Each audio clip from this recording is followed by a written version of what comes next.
이번 만나새는 내게 맺혀 있는 열매는 뭔가요? 하는 그런 주제로 만나새가 진행됩니다.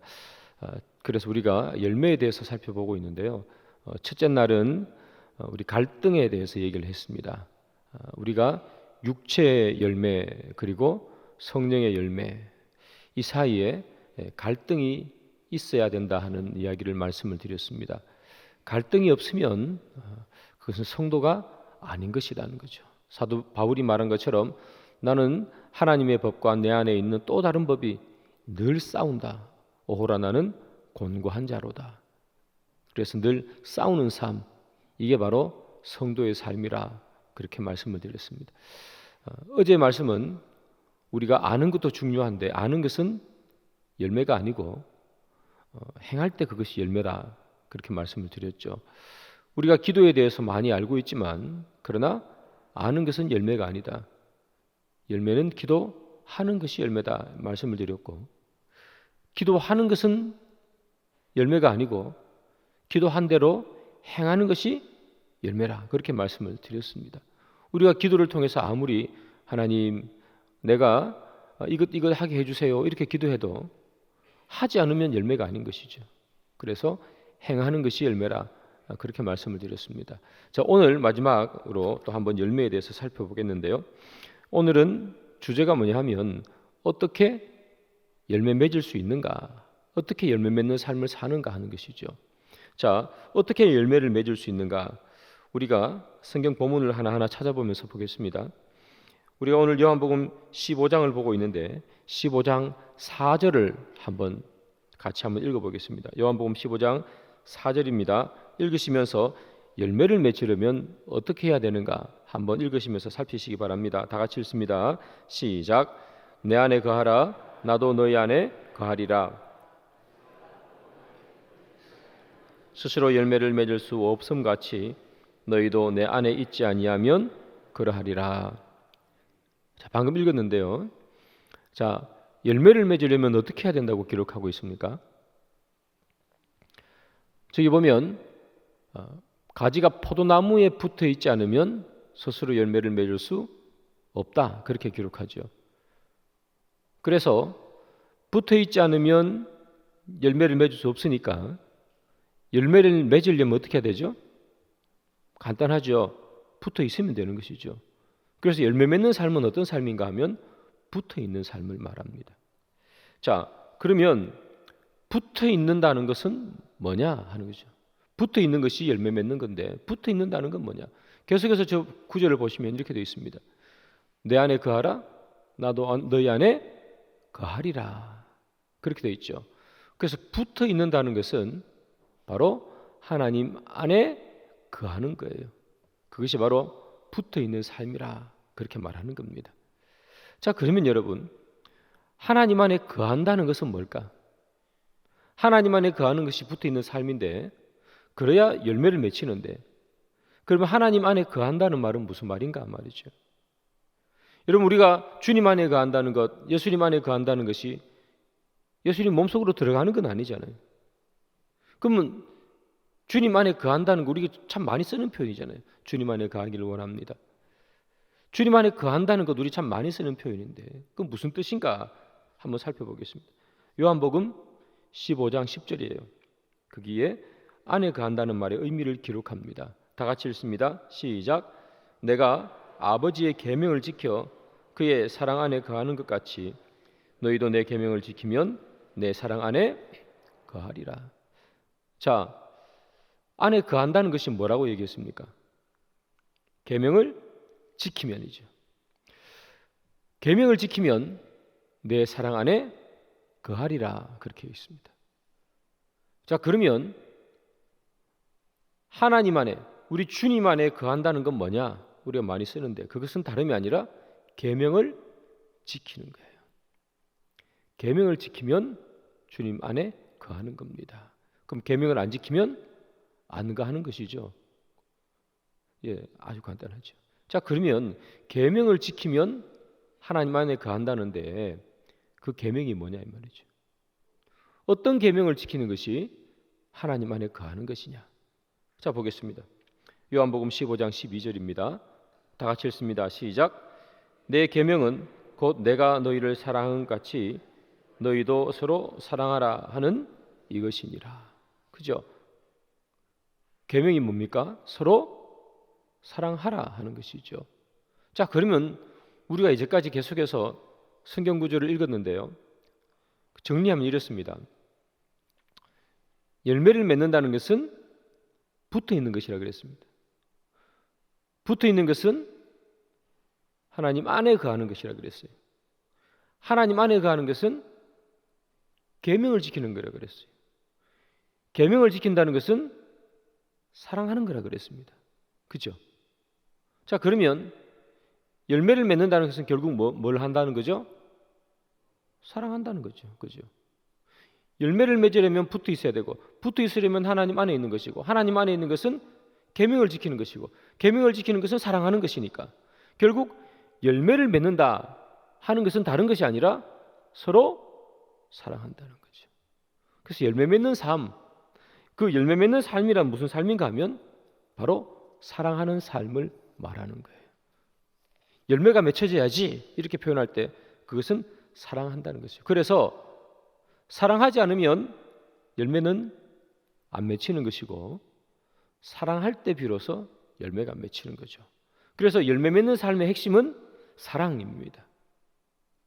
그래서 예수님도 계속해서 사랑을 얘기하세요. 어느 날 한 율법사가 예수님께 찾아오죠. 이렇게 묻습니다. 예수님, 계명 중에 제일 큰 계명이 뭡니까? 이렇게 물었습니다. 제일 큰 계명. 그리고 예수님께서 이렇게 말씀하시죠. 하나님을 사랑하고, 사랑. 이웃을 내 몸처럼 사랑하라, 이렇게 얘기했습니다. 이것이 가장 큰 계명이라 그렇게 말씀하시죠.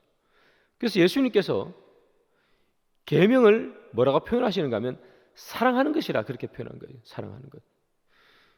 계명이 얼마나 많습니까? 율법이. 그 많은 것을 축약한 게 십계명이잖아요.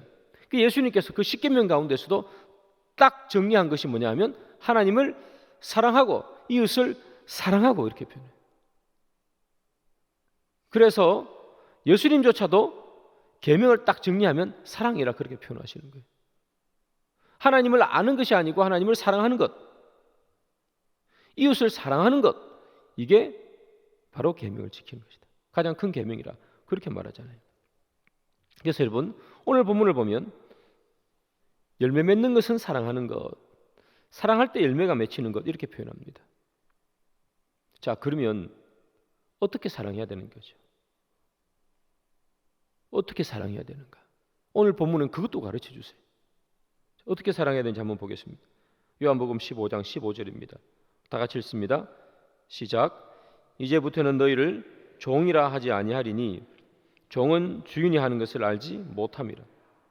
너희를 친구라 하였노니 내가 내 아버지께 들은 것을 다 너희에게 알게 하였음이라. 어떻게 사랑해야 된다고요? 종을 종이라, 종처럼 하는 것이 아니라 친구처럼 대하는 것을 예수님은 사랑한다 그랬습니다. 그러면 종처럼 대하는 것은 뭐고 친구처럼 대하는 것은 뭐냐? 저 본문을 보시면 이렇게 되어 있죠. 종은 주인이 하는 것을 알지 못함이라 그렇게 했습니다. 종은 주인이 하는 것을 알지 못해요. 이게 무슨 말이냐면 주인이 뭔가를 시킵니다. 그걸 종은 굳이 알 필요가 없다는 겁니다. 저기 박스에 있는 거 이쪽으로 옮겨놔 그러잖아요. 그럼 옮기면 된다는 거예요. 주인이 일일이 저 박스를 왜 이쪽으로 옮겨야 되는지, 왜 땅을 파라 그러면 왜 땅을 파야 되는지 설명해 줄 수도 있지만 종은 그냥 하면 되는 것이죠. 일일이 설명하고 계획할 필요가 없다는 얘기죠. 주인이 큰 구상을 해요. 그런데 그 큰 구상 가운데 자잘한 일들이 계속해서 이어질 텐데 자잘한 일들을 시키는 것이지 큰 구상까지 서로 상의해가면서 하지 않는다는 거예요. 종에게는 시키면 시키는 대로 하는 거예요. 그게 주인이 하는 것을 알지 못한다는 뜻입니다. 자, 그러면 친구는 뭐냐면 친구. 너희를 친구라 하였노니 내가 내 아버지께 들은 것을 다 너희에게 알게 하였음이라 그러죠. 이 친구는 종과 다르게 다 알게 한다는 거예요. 종은 모른다 그러잖아요. 친구는 알게 해주는 거죠. 그 친구는 야, 너 이쪽으로 옮겨. 잠만 말고 옮겨. 이게 친구가 아니고 친구는 알게 해주는 거예요. 왜 옮겨야 되는지. 내가 어떤 구상을 하고 있기 때문에 이걸 이쪽으로 옮겨야 되는지. 친구에게는 계획과 뜻을 이야기해 준다는 거예요. 그게 친구라는 거예요. 하나님께서 우리를 어떻게 삶았다? 친구로 했다. 친구. 종처럼 하지 않았다는 거예요. 시키는 대로 하는 존재가 아니라 하나님은 그 큰 뜻 가운데 우리를 불러서 그의 뜻이 무엇인지를 가르쳐 줬단 말이죠. 원래 우리는 죄의 종임에도 불구하고 하나님께서 우리의 죄의 종처럼 대하는 것이 아니라 뭐로 대해요? 친구처럼 대했어요. 그래서 그의 제자들을 불렀어요. 그의 제자를 불러서 너 내 시키는 대로나 해. 이게 아니고 3년 동안 함께 다닌다는 거예요. 예수님께서 3년 동안 제자들과 함께 다니면서 뭐 하시셨습니까? 그의 뜻과 계획을 알려주시죠. 제자들이 잘 모르고 제자들이 무지해서 주님께서 말씀하시는 뜻을 몰라 못 행한 것이 많지만, 그러나 주님께서는 3년 동안 다니시면서 그의 뜻을 말씀하시고 그의 계획을 말씀하셨어요. 죽으심을 말씀하시고 부활하심을 말씀하시고 다시 오심을 말씀하시고 왜 내가 죽고 부활해야 하는지를 다 설명하셨죠. 나는 아픈 자를 위해서 왔다. 나는 병든 자를 위해서 왔다. 다 설명하십니다. 내가 다시 오리니 라고 얘기하시잖아요.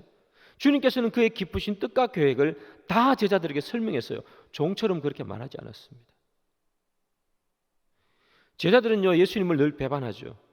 예수님의 뜻을 늘 몰라요. 예수님을 다 버리고 도망가기도 하고 베드로는 예수님을 저주하기도 합니다. 그럼에도 불구하고 예수님은 제자들을 포기하지 않고 그들과 함께 계시고 모든 것을 다 포기해버리고 제자들이 갈릴리로 다시 내려가서 다시 고기 잡는 제자들에 있었지만, 그러나 주님께서는 부활하셔서 그 제자들을 포기하는 것이 아니라 다시 가셔서 다시 사명을 주시고 내 양을 치라, 내 양을 먹이라 이야기하시죠. 그래서 우리 주님께서는 단 한 번도 죄의 종이었고, 그리고 우리는 너희 아비는 마귀와 사탄이라 그렇게 얘기했는데, 그런 우리들을 종처럼 그렇게 대하시지 아니하시고 우리를 친구처럼 대하시는, 우리 인생도 그렇지 않습니까? 주님께서 우리를 찾아와 주셔서 우리를 종처럼 대하신 적이 단 한 번도 없습니다. 우리는 주님을 만나고 주님의 뜻을 알고 말씀을 통해서 주의 뜻을 기억하게 하시고 기도를 통해서 주님의 뜻을 알게 하시고 주의 사역에 동참하게 하시는 것이죠. 그래서 우리는 주님께서 받은 그 은혜로 말미암아 우리는 함께 주님과 걸어가는 것이죠. 단 한 번도 주님은 우리를 종처럼 대하지 않았습니다. 자, 이것이 바로 뭐냐? 사랑이라는 것입니다. 사랑하는 것이 뭔가? 어떻게 사랑해야 되는가? 그것을 우리에게 말씀해 주시되, 시키면 시키는 대로 해가 아니라 우리를 그의 파트너로 친구처럼 삼으신 것, 그래서 함께 이야기 나오는 것이, 그게 사랑이라고 오늘 본문은 그렇게 말하고 있습니다. 여러분, 친한 친구분 있으세요? 우리 중에 누가 친한 친구 없습니까? 그죠? 친한 친구 한 명쯤은 다 있잖아요.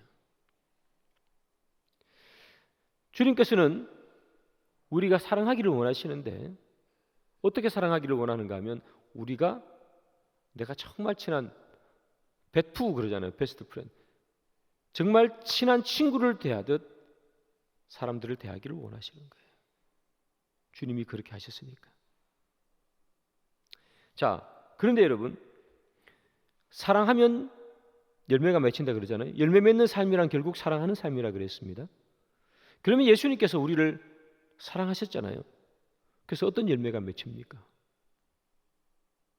예수님께서 우리를 종처럼 대하지 아니하시고 우리를 사랑하셨는데, 우리를 사랑하셔서 어떤 열매가 맺히느냐? 예수님께서 그의 제자들을 사랑하심으로 말미암아 세상에서 고기 잡는 어부들이 말씀을 전하는 어부가 되었고, 그 자들이 전 세계로 흩어져 주의 복음을 전하면서 만방에 주의 말씀이 선포되는 열매가 생겼죠. 온 유대와 예루살렘과 사마리아와 땅 끝까지 이르러 복음이 증거되는 그 열매가 누구를 통해서였던? 제자들을 통해서. 뭘 통해서? 예수님이 그들을 사랑하심으로 말미암아 친구처럼 대함으로. 그 열매가 맺히는 거예요. 복음이 전파되는 것은 다른 것이 아닙니다.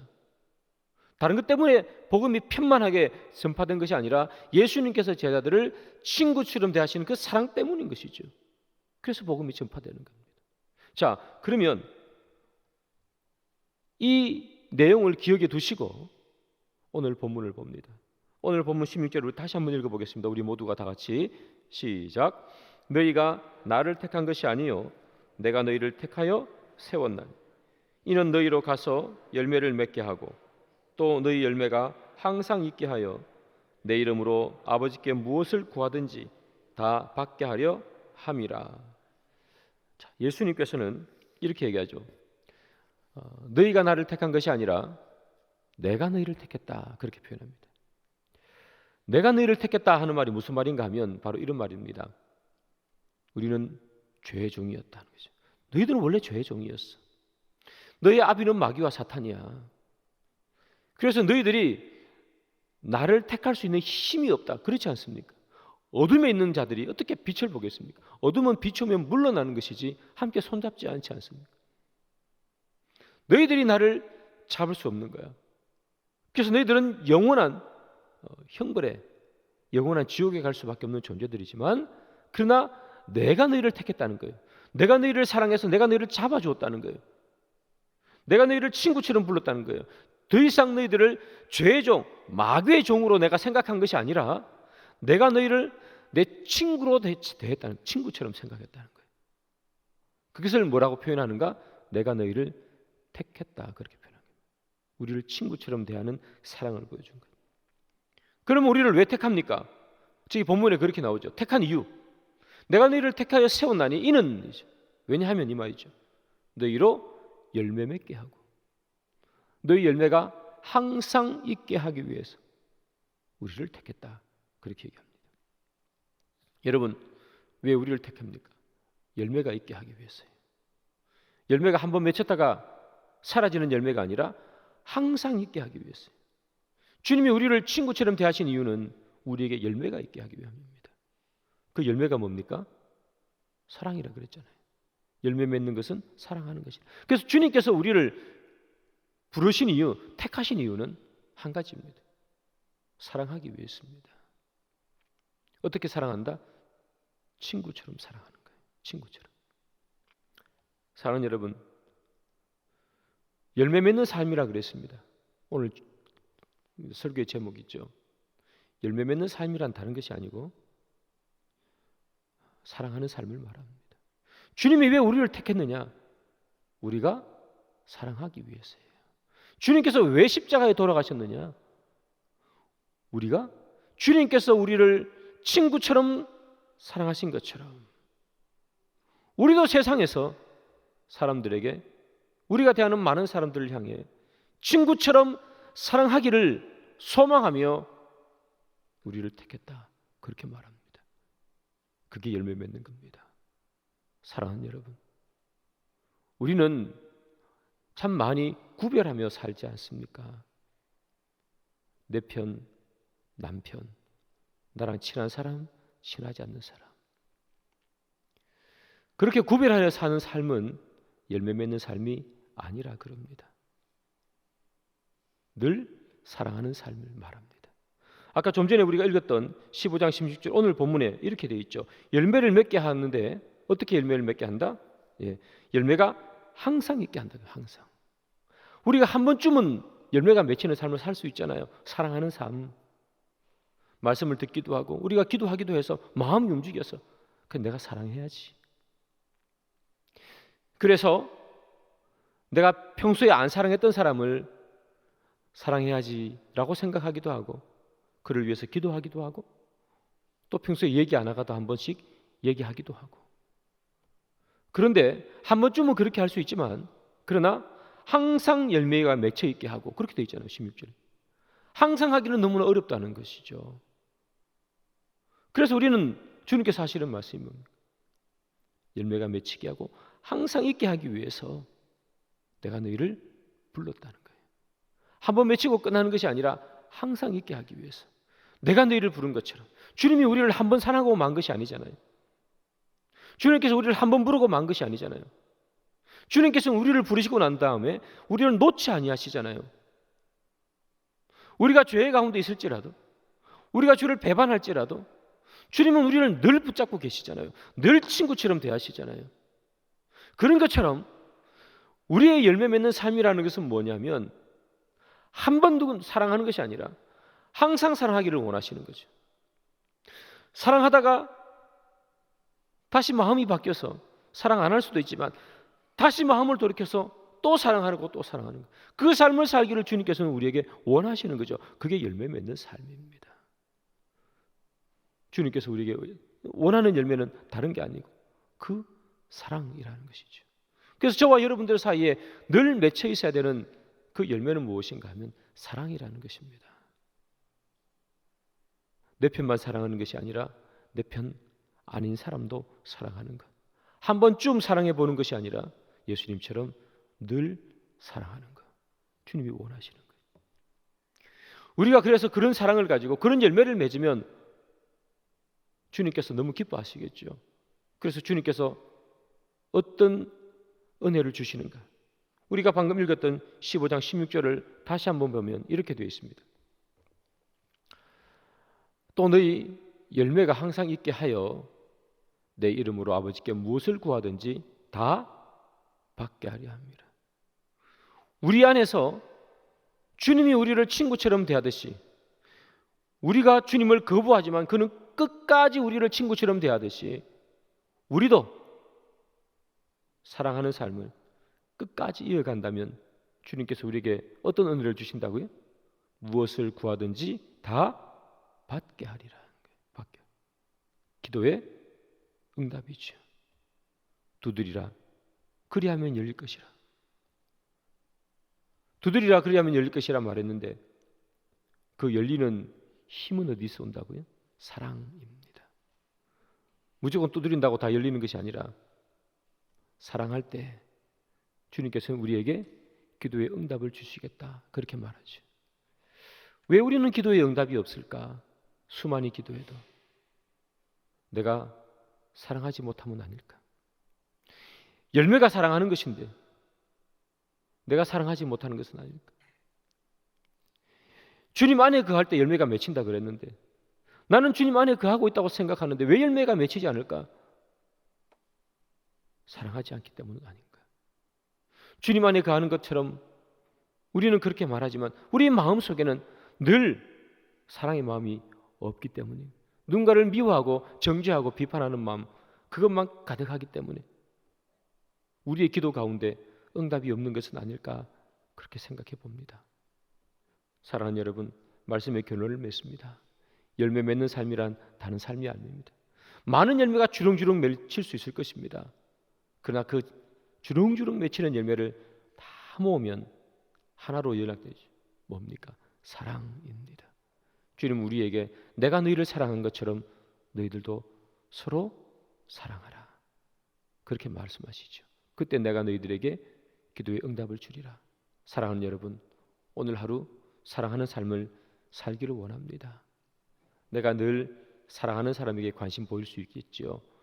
그러나 내가 사랑하지 못하는 사람들, 내가 내 마음속에 지워버린 사람들, 그 사람에게도 사랑의 모습을 표현하며 살아가는 저희들이 되기를 원하고 한 번 그렇게 하는 것이 아니라 항상 열매가 맺혀 있기를 주님 원하시니 우리의 마음속에서 주님 항상 사랑할 수 있도록 도와주십시오. 그것이 우리 인생의 가장 큰 열매가 되게 주님 도와주십시오. 그것이 바로 주님과 함께 거한다는 것임을 우리가 기억하게 도와주십시오. 교회에 나와서 예배를 드리는 것도 주님과 함께 거하는 것이고 그 안에 거하는 것이지만 그러나 그것으로 부족하다. 사랑할 때 주님 안에 거하는 것을 우리 기억하시고 오늘 하루도 사랑의 삶 사는 저와 여러분들이 되기를 주님의 이름으로 축복합니다.